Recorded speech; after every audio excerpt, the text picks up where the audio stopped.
Както знаете, съвременният свят вече е строго зависим с абсолютно всяко едно нещо, което се случва около нас, е свързано с технологиите. Така че смятам, че и това приложение има своето място. Може би е малко позакъсняло, но пък, както казват, по-добре късно, отколкото никога.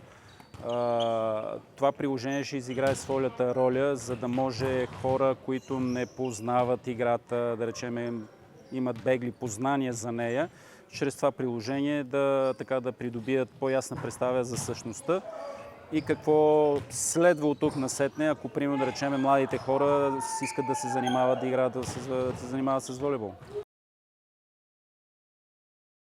Трябва да почнем от там, че волейбол е колективна игра. В игралното поле има още 6 човека с различни характери и с различни възможности. Но пък обединени около една цел и около една идея да се постигне победа и да се даде резултат. Така че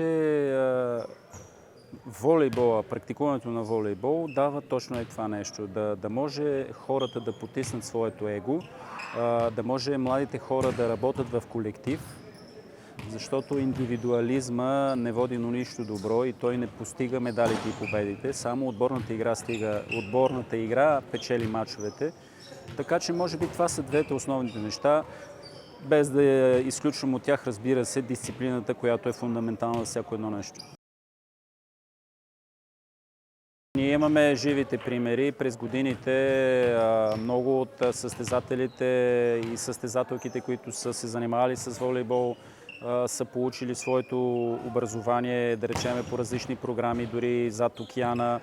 След това са имали възможност да избират дали да се занимават професионално или да търсят развитие извън сферата на спорта или да останат в сферата на спорта.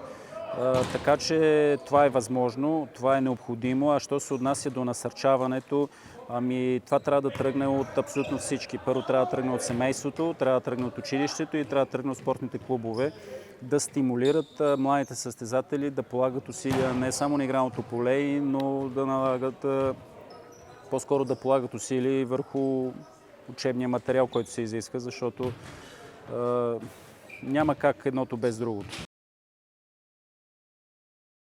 Да бъде успешна, така наблюдавайки процесите и участвайки до известна степен в всички тези модули или във всички тези компоненти на този пъзел, който трябва да се нареди.